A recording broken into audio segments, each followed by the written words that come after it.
हरिओम। आप पूर्ण हैं। आप पूर्ण हैं तो पूर्णता ही आपको संतुष्ट कर सकती है। क्योंकि संसार की जितनी प्राप्तियां हैं उनमें अपूर्णता का गुण है, या आप ये कह लो अवगुण है। इसी कारण आप संतुष्ट नहीं रह पाते हो, क्योंकि जो भी प्राप्तियां हैं वो अपूर्ण हैं और आपको पूर्णता चाहिए, क्योंकि आप ही पूर्ण स्वरूप हैं। क्योंकि आप पूर्ण स्वरूप हैं, आप आनंद स्वरूप हैं, तो आपको हर एक चीज़ वो चाहिए जो पूर्ण हो, जो आनंदमय हो। और चूँकि संसार अपूर्ण है, संसार की प्राप्तियां अपूर्ण हैं, इसलिए उनमें संतुष्टि का गुण नहीं है। संसार की जितनी भी प्राप्तियां हैं वो क्षय होने वाली हैं। संसार की जितनी भी प्राप्तियां हैं वो नाश होने वाली हैं, वो जाने वाली हैं। और आपको चाहिए टिकने वाली, शाश्वत, जो सदैव रहे। तो सदा कुछ भी बाहर से कुछ भी प्राप्त किया है तो वो सदा रहने वाला तो कुछ है नहीं, और सब कुछ प्राप्त बाहर से ही किया है। आपने एक पेंसिल से लेके घर में यदि कंप्यूटर है, टीवी है, तो वो भी आपने बाहर से ही प्राप्त किया है। आपके घर में एक गमला है तो एक गमले से लेकर बड़ा सा घर भी, बंगला भी, गमले से लेकर बंगला भी आपको बाहर से ही प्राप्त हुआ है। तो जो चीज़ बाहर से प्राप्त हुई है वो बाहर ही नाश हो जाती है, बाहर ही क्षय हो जाती है, बाहर ही चली जाती है, अंदर प्रवेश नहीं करती है। अंदर प्रवेश करने का गुण उसमें है ही नहीं। अंदर प्रवेश करने का गुण मीन्स संतुष्टि। तो संतुष्टि का गुण उन प्राप्तियों में नहीं है जो बाहर से प्राप्त की गई हैं। इसलिए मनुष्य सदैव अपूर्ण और असंतुष्ट रहता है, कितना भी बाहर के पदार्थ हो जाएं, लेकिन जो संतुष्टि का भाव है, जो पूर्णता का भाव है, वो नहीं आ पाता है। एक बात तो ये है। और दूसरी बात देखिए, जीवन में कैसा विरोधाभास है, कैसी विपरीत स्थितियाँ जीवन में उत्पन्न होती हैं। आप जिसके सामने बिल्कुल निरहंकारी बनना चाहते हो, वही लोग आपको अहंकारी समझते हैं। आप जिसके सामने बिल्कुल भोले बने रहना चाहते हो, वही आपको सबसे चकड़ समझते हैं। आप जिनके सामने सच्चे बने रहना चाहते हो, वही आपको झूठा समझते हैं। जिनको आप अपने जीवन का सब कुछ देने को तैयार हो, सबसे अधिक समय देते हो, वही लोग आपको अवहेलना करते हैं, आपकी अवहेलना करते हैं। जिनको आप संसार में सबसे अधिक सम्मान देना चाहते हो, सबसे अधिक अपमान भी वही लोग आपका करते हैं। कितना विपरीत है जीवन में। जिनके साथ आपने जीवन में सबसे अधिक किया, वही लोग ये कहते हैं कि इन्होंने किया ही क्या है। जिनसे आप सबसे अधिक मोह करते हो, वही लोग आपसे सबसे अधिक क्रोध करते हैं। जिन पे आप सबसे अधिक मोह करते हो, वही लोग आप पे सबसे अधिक क्रोध भी करते हैं। तो ये जीवन का विरोधाभास है, ये जीवन की विडंबना है। इसी वजह से यही सब कारण है कि मनुष्य अतृप्त है, असंतुष्ट है। ज्ञान में आने के पश्चात हमें अपनी इस असंतुष्टि के कारण का पता चलता है, हमें इस अतृप्ति के कारण का पता चलता है। अन्यथा सारा जीवन ऐसे ही विरोधाभास में गुजर जाता है। और दूसरी ओर, जिसको आप सदैव भरे रहना चाहते हैं, वही सदैव खाली रहता है। जैसे पेट हमेशा खाली रहता है, जैसे तिजोरी आपकी हमेशा खाली रहती है।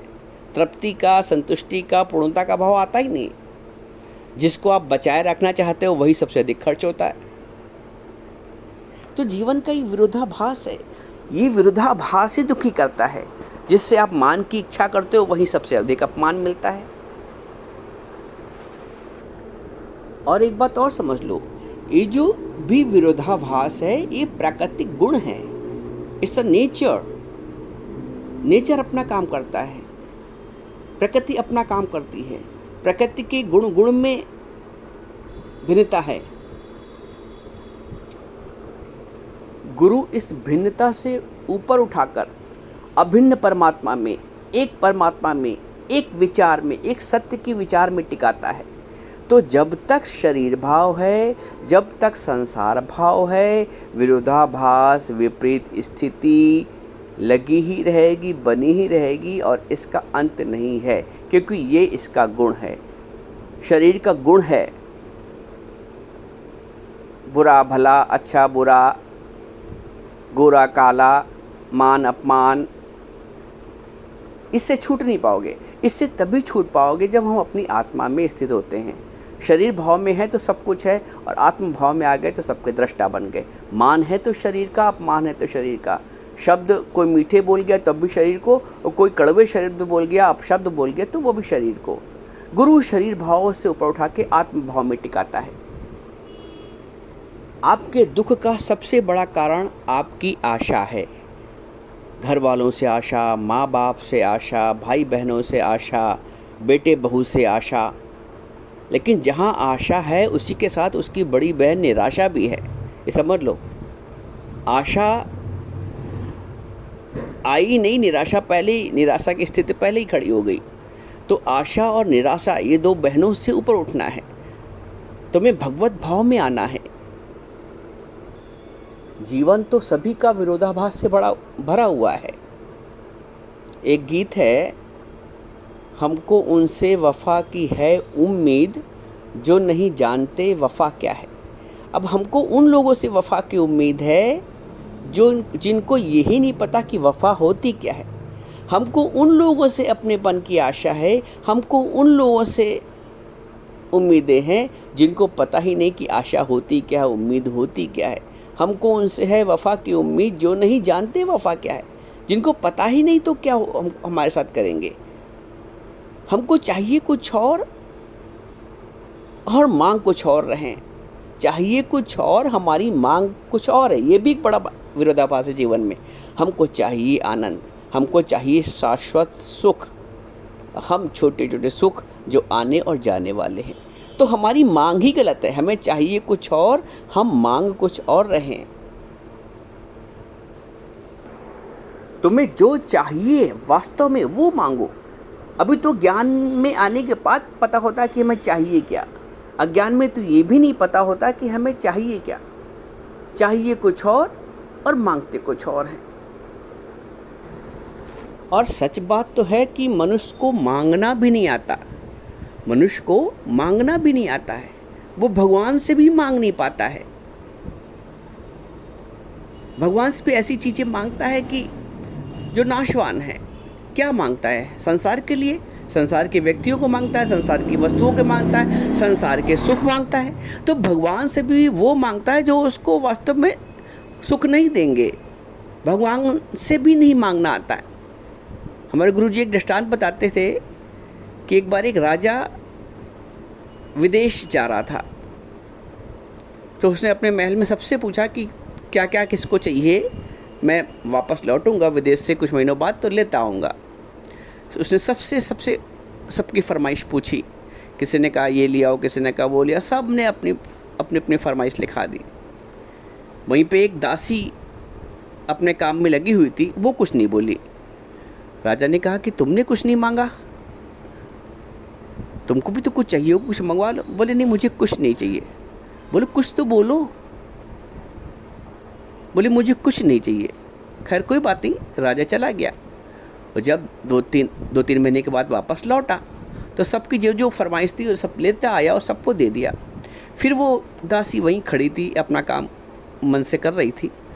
राजा ने पूछा कि सबने मंगवाया, तुमने नहीं मंगाया, चलो तुम कुछ मांग लो, मैं तुमको दे दूँगा। राजा ने बहुत उस पर जोर डाला कि तुम कुछ मांगो तो मैं दे दूँगा, कोई भी वस्तु मांग लो। तो उस दासी ने कहा, हे राजन, मुझे आप चाहिए। अब क्योंकि राजा ने वचन दिया था तो राजा को उसका होना पड़ा। अब जिसका राजा ही हो गया, उसके सारे सुख उसको हो गए, सारी राजाई उसकी हो गई। अब वो क्या मांगे? सारी इच्छाएं तृप्त होगी। तो जिसने परमात्मा को ही मांग लिया, परमात्मा से परमात्मा को मांगो। हम परमात्मा से संसार के सुख मांगते हैं, तो मांगना भी नहीं आता है। तो जिसका राजा हो गया उसकी सारी राजाई हो गई, सारे सुख हो गए, हर वस्तु उसकी हो गई, क्योंकि राजा उसका हो गया। तो जब तुम परमात्मा से परमात्मा को मांग लेते हो तो सब कुछ तुम्हारा हो गया, पूरा भूमंडल, पूरा संसार, पूरे तीनों लोग तुम्हारे हो गए। तभी स्वामी राम तीर्थ बोलते हैं मैं राम बादशाह हूँ। तो राम बादशाह बन के जीवन जियो ना, कंगाल बन के जीवन मत जियो। बादशाह बनो, खुनकी में चलो। गुरु जी बोलते हैं कि तान के सीना चलो, दुनिया तुम्हारी है। तुम गंदे बंदे हीन भावना रख के चलते हो। अरे आत्मा का अहंकार भाव रखो, आत्मा का भाव रखो, आत्मा की खुनकी रखो। जो हो, शरीर नहीं हो और शरीर टिकेगा भी नहीं, शरीर चला जाएगा। तो जो चीज़ जाने वाली उसका अहंकार क्या करोगे? जो हो सदैव शाश्वत है उसका भाव रखो।